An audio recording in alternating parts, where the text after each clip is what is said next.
I think the scary part of all of this that I can put together in my mind is like,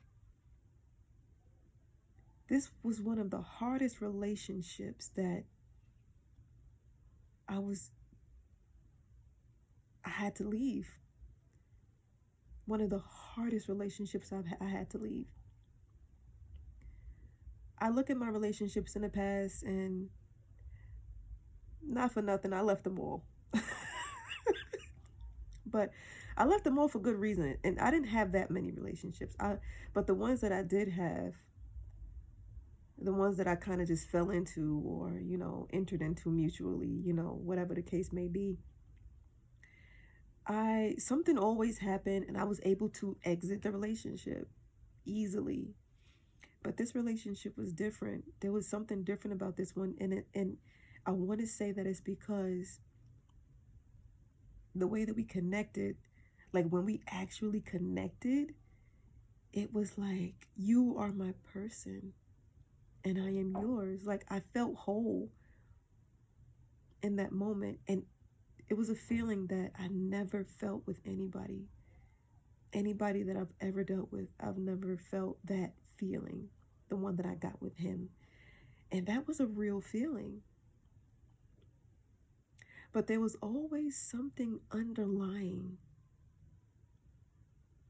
Something did not allow me to settle in to the relationship, even knowing that I had those feelings, that those feelings were erupted, inside of me. Like,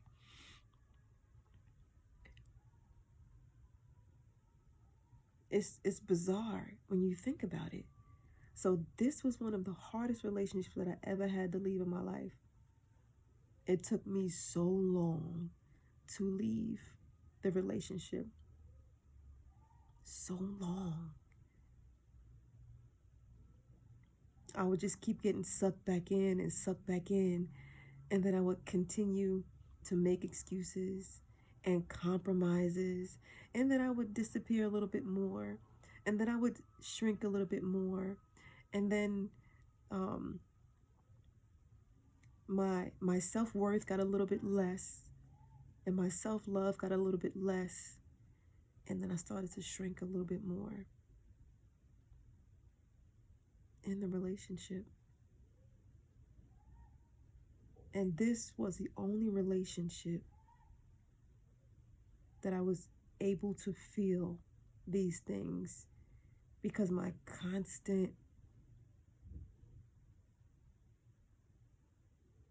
ability to get sucked back in to this relationship that I know in my heart of hearts I probably should not have been in the first place.